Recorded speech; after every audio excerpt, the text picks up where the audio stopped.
I'm Tony Dominguez, and thank you for joining this webinar. Today's webinar is Basic Programming of a Nexus 1500 Plus. So if you're not familiar with what our Nexus 1500 Plus looks like, it's this particular model. The Nexus 1500 Plus can be installed in the horizontal or vertical mount format and has a variety of input options. Has 4 I/O input slots, and you can communicate with it in a variety of ways. We also provide the meter in an enclosure that is pre-wired, so you simply bring in your voltages and your CT wiring and communications. To communicate with the meter, you can use our software found on our website, electroind.com. Select the products link, go to Energy Management Software, and select Communicator, and you can hit the download version button. So to begin, connecting to the meter using the software. So the meter has a variety of options how to connect to it. Just to go back to the meter here, there is an optical probe that you can connect with, a USB B option, and as I mentioned before, it does have Ethernet. Here you can add an additional I/O card for Ethernet, fiber, and serial RS-485. So I will be connecting to a meter on my desk here. So default IP address 10.0.0.1. Again, you have the serial options. You can connect that way. I'm using network, connect. Okay, once you connect to the meter, you'll see firmware information, the device logical name that you may have provided it. By default, new meters will have the serial number in the device name, the device type, Nexus 1500 Plus, and serial number. You can expand that or scroll to view more details.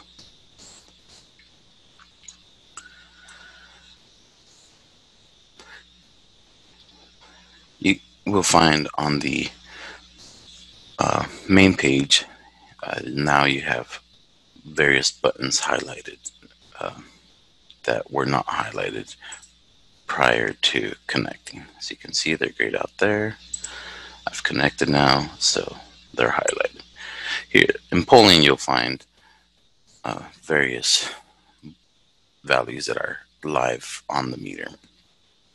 I have my meter connected as a demo, so you are seeing my volts as a line to neutral, line to line, currents per phase, real power, reactive power, current power. You can see the waveforms per phase and volts and amps, and a variety of other options. You can view the spectrum, high speed values. That updates a bit more rapidly versus 1 second. Hit OK to close and go to the next button, energy. You'll get a pop-up. You'll see your energy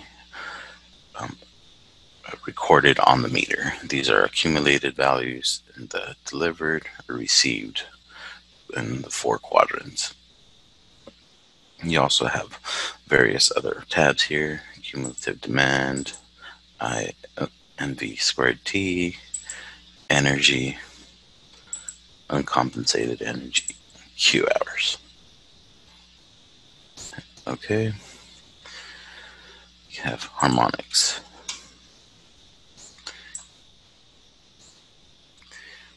harmonics will provide you a window here with all the harmonics visible on the meter.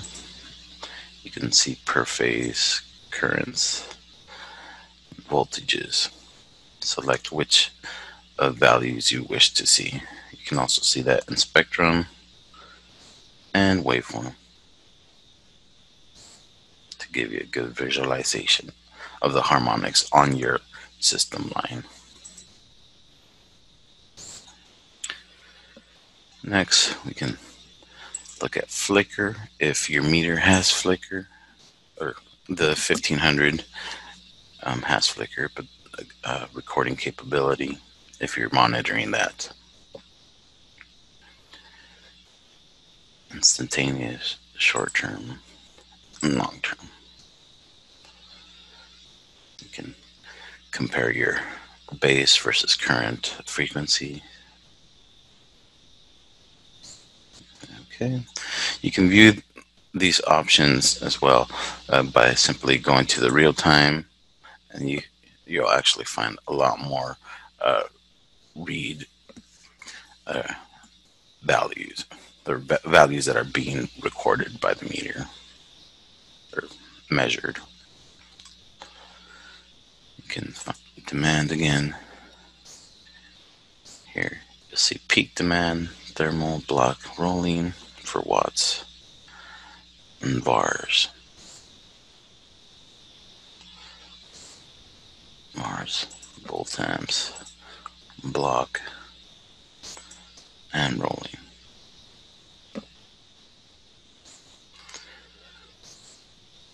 So you can explore more of the options here.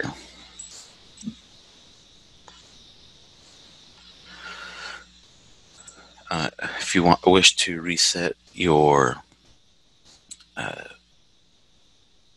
accumulators or demand, you can reset device information.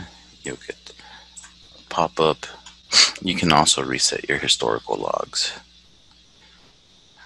Here, again, I'll go to Tools, Reset Device Information. You'll get the pop-up. You select which items you wish to reset, accumulators, min, maxes, time of use registers. Select, hit OK, and that will reset it back to 0.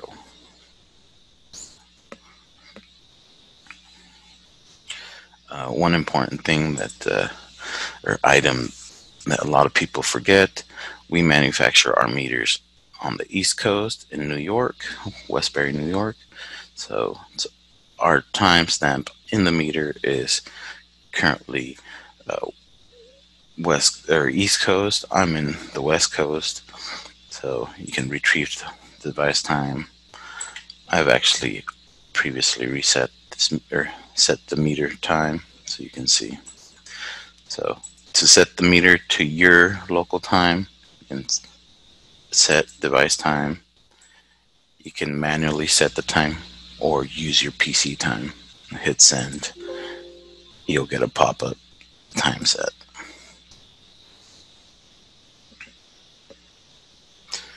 If you wish to perform a firmware update, you again go to Tools.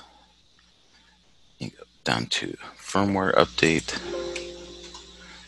You'll get a pop-up informing you to retrieve your logs before a firmware update, as this may erase your current logs or measurements.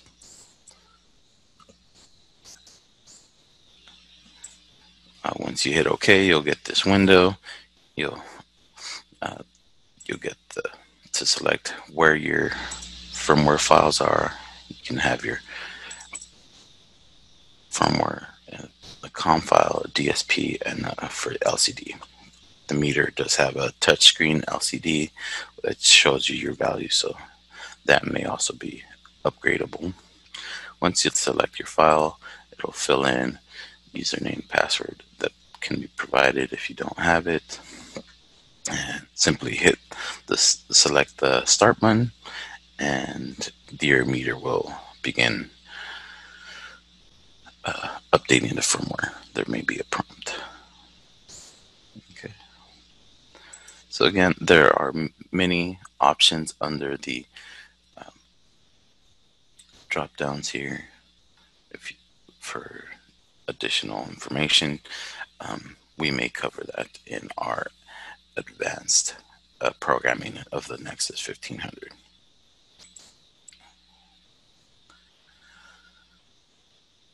So next, I will go to Profile.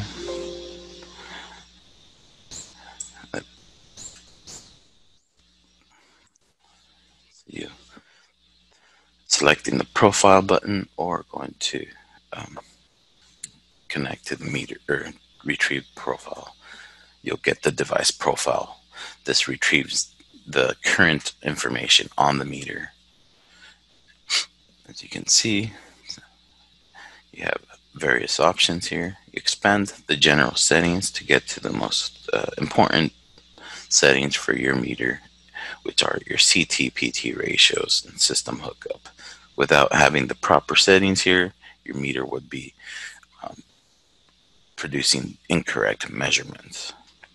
They're inaccurate because you don't have the correct ratings for your CTs. To update, simply double click. You'll get a pop-up. This pop-up includes all the information that's there. On the tree structure, you can update the values, say 400, 4000 to 5, or you have a 480, 277 system, you can do 277, 277.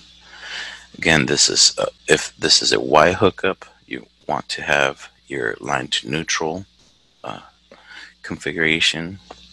If you do select the delta, you can change to still line to neutral.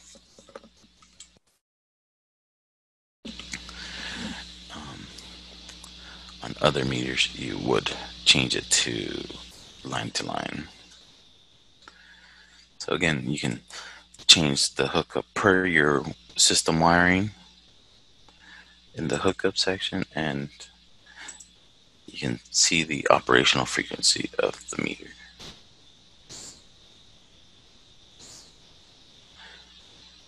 Next, you can set your time zone.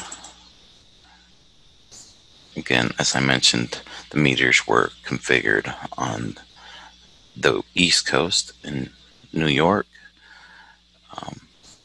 You can change that if you're on the West Coast.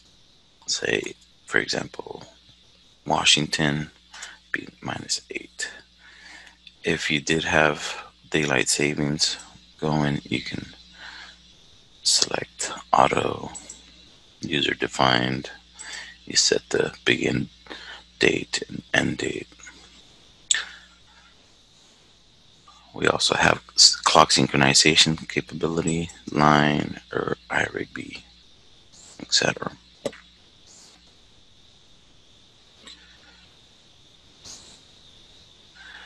Very important if you have multiple meters or not familiar with what meter or the meter that's installed on your facility. It's good to always label your meters. So when you connect to a meter, you know what it's monitoring or where it's set if you're viewing remotely.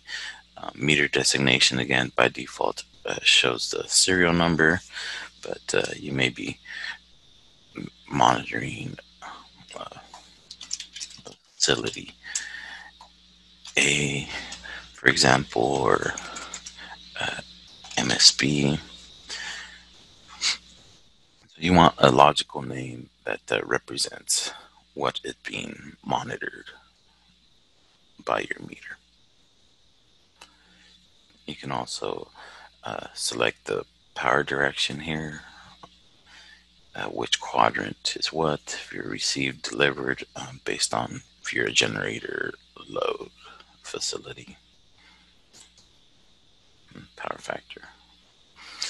You can also select your preference on the phase angle representation. there's a brief description there.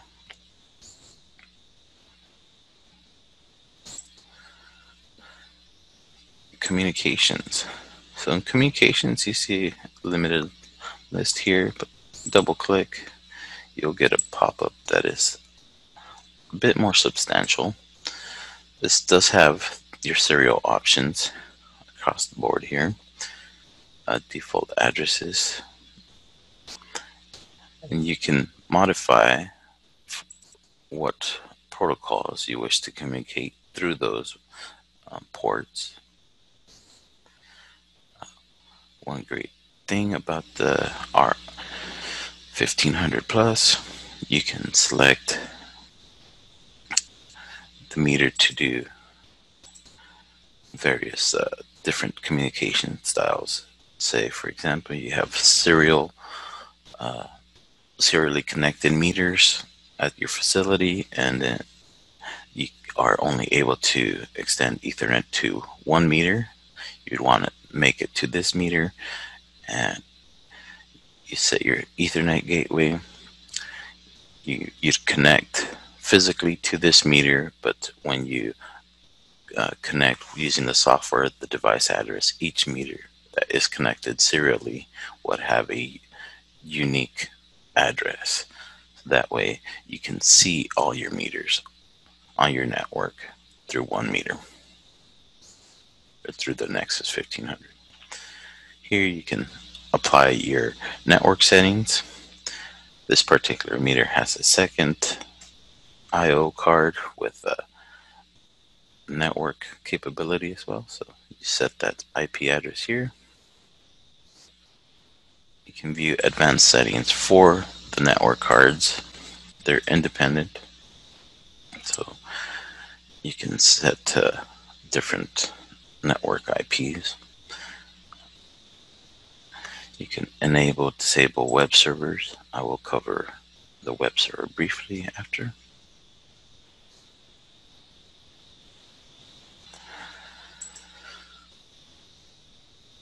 You can enable different or various options here, GE, the EGD, DMP, or disable if you wish to disable. You'll notice some options will highlight. They're currently gray. Auto, now that it's highlighted, so you can modify that.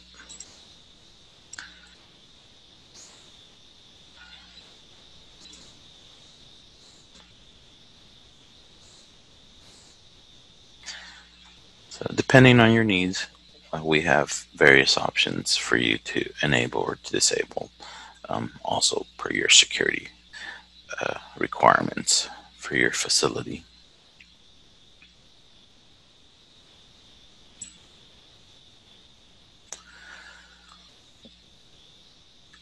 On the serial ports, you can select the various baud rates. We go up to 115200 and down to 1200 baud, or 4800 baud. You can change the transmission delays as well.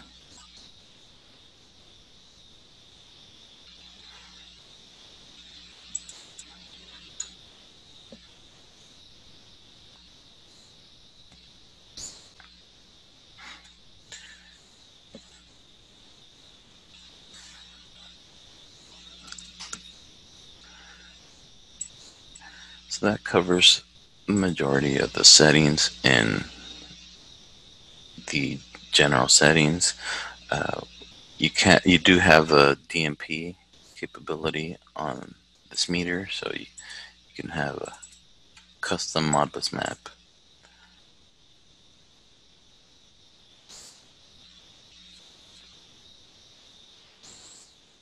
You can select your number of cycles for your high-speed values to update. Configure your log sizes.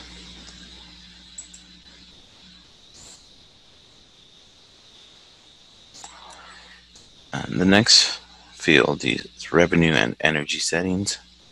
Here you can update your energy scaling based on your preferences for the number of digits to view.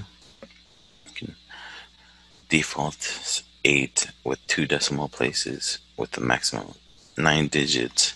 You can perhaps change it to no decimal places, and your large generator, change it to megawatts for your units, etc. You can do global values that would implement those settings across the board for those values. You can also view compensated or that was compensated, view uncompensated values, pulse accumulations, whatnot. Again, a lot of these features will be delved into a bit more in tomorrow's or the next presentation on advanced programming of the Nexus 1500. Just briefly giving an overview. Here you have power quality alarms, you have limits, high-speed inputs.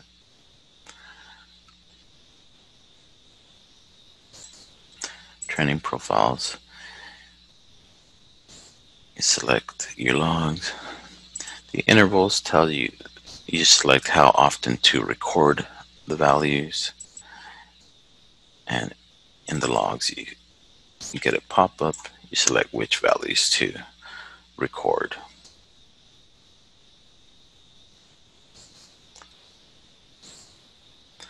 If you have external I/O modules,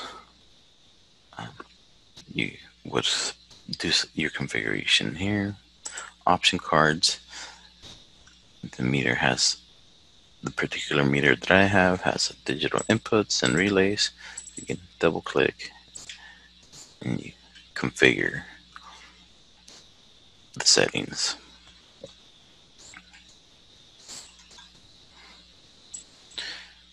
You want to record perhaps what the proper labels. I'll give it a logical name where that input is coming from, and normal state labels, normal state, etc.